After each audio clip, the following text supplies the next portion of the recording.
cũng muốn đi nè khán ấy chạy sập hiệp cặp sợi mình đây chạy sập hiệp áp đo lắm áp mới bị khỏi nhóm đang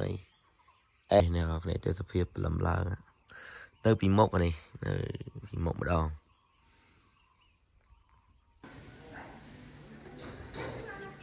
ba rồi nó sẽ đây nè khán ấy ngày này đây cứ dương miên trip tham mấy muối tới khang kỹ rúng té ngày này đây cứ dương thôi đầm nợ rồi chỉ lan để nâng ai bàn chi mà tàu thì lợi dương mà đo cà phê gặp bông trăm lán lợi tập bị dương trăm lán ban được tôi mà lan khang bong bong khang bị đặt bông tham của bàn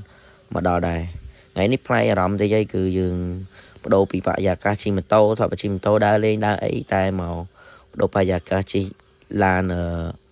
từ đa lên mà đón ngày ní đấy cứ dương từ kê nơi khang cái đúng nơi khang resort trong hơi năng ấy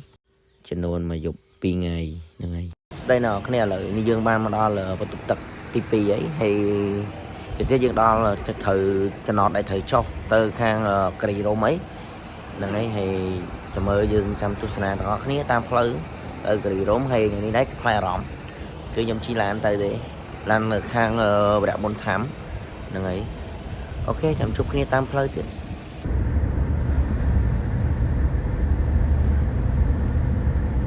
hay lợi dân còn là so bài chỉ đọc lộ tiết dân đừng cho nơi này trên thì dần đừng ấy hay lợi đò lợi để dân thử bắt cho từ trên thì dần ấy chẳng nào thấy chăm chúc cái nơi cái lại lợi chỗ từ cái đúng được không nè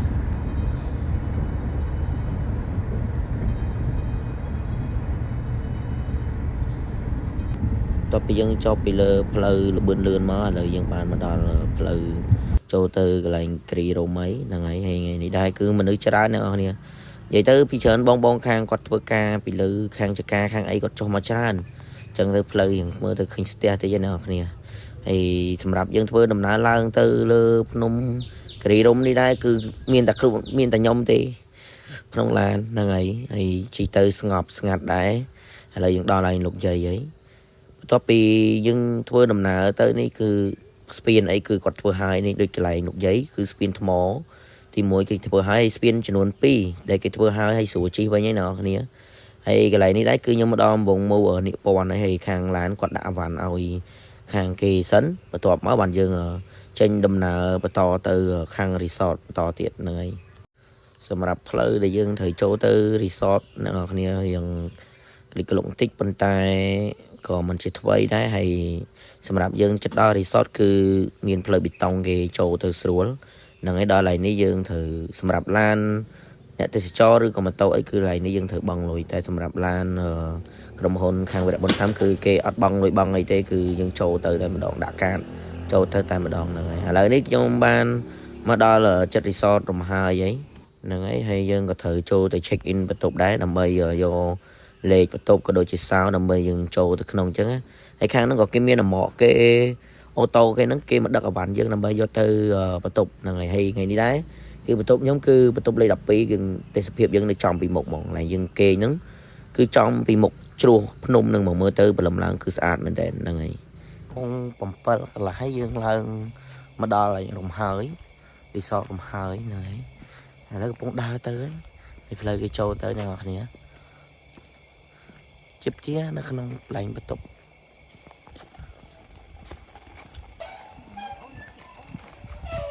ហើយយើងមកដល់កន្លែងដែលយើងត្រូវគេងហ្នឹងអ្នកនរគ្នាណែយើងកន្លែងទេសភាពយើងលំឡើងមើលទៅឃើញភ្នំគេងពីមុខហ្មងយើងគេងនៅខាងមុខណាអ្នកនរគ្នាហ្នឹងហើយនេះទេសភាពជុំវិញយើងកប់ស្រីឥឡូវយើងដើរទៅមើលខាងមុខមួយគ្នានេះអ្នកនរគ្នាពីមុខកន្លែងយើងគេងហើយពីមុខនេះច្រឡងភ្នំណាអ្នកនរគ្នាភ្នំនៅពីមុខយើងហ្នឹងហើយនៅផ្ទះប្រជាជនដែលគាត់នៅខាងក្រោមអីហ្នឹងហ្នឹងហើយ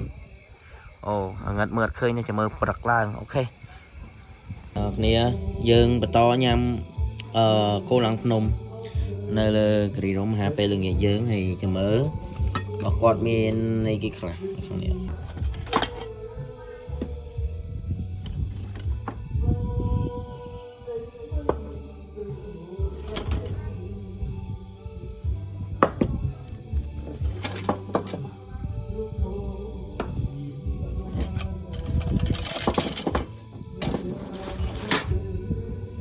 មុននេះអ្នកខាងនេះតែសភាពកប់ស្រីមែនតើគឺសភាពអាប់ដល់អាប់មើលពីក្រោយខ្ញុំដឹងអីអែមលំឡើងនៅគ្រីរំអូអែមតែសភាពបលំឡើងអាប់ចុះមកឡើងណែននេះអ្នកខាងនេះតែសភាពបលំឡើងនៅពីមុខនេះនៅពីមុខម្ដង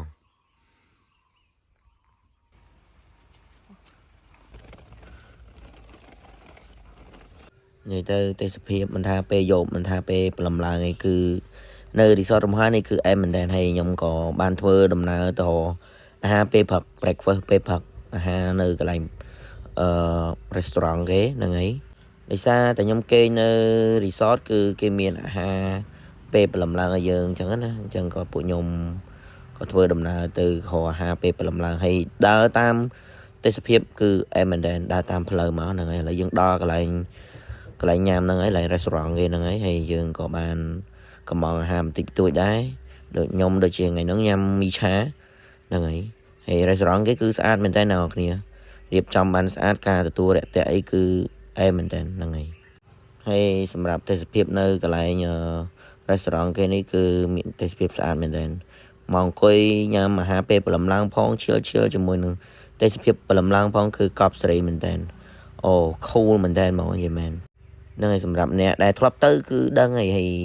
សម្រាប់អ្នកដែលទៅគឺគួរទៅសាកម្ដងហើយនេះឥឡូវយើងមកដល់កន្លែងគេមើលទៅនេះយើងឆ្លោះមើលតាមកាមេរ៉ាមើលទៅខាងមុខហ្នឹងហើយយើងមកមើលលេងវាពិបាកមើលហ្នឹងគ្នាខ្ញុំដូចមិនសារខ្ញុំអត់សូវចេះមើលដឹង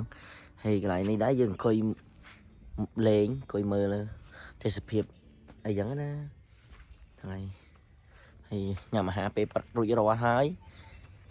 កន្លែងនេះចាស់ដូចគេនៅខាងប្រាំងខាងអីគេធ្វើស្អាតមែនតើហើយសម្រាប់យើងមានគ្នាអីជុំគ្នាអីនេះមកអង្គុយនេះដុតភ្លើងអាំងសាច់ឈៀលមើលទេសភាពនៅគ្រីរំហើយជាមួយខ្ញុំនាំអ្នកនរគ្នាទៅលើទៀតហ្នឹងហើយសម្រាប់កន្លែងឡាននេះដែរគឺជា family bus គឺកន្លែងគេងលក្ខណៈបន្ទប់ជាឡានអញ្ចឹងណាហើយទេសភាពគឺកប់មែនតើអ្នកនរគ្នាគឺនៅកន្លែងរំហើយនេះកប់មែនតើ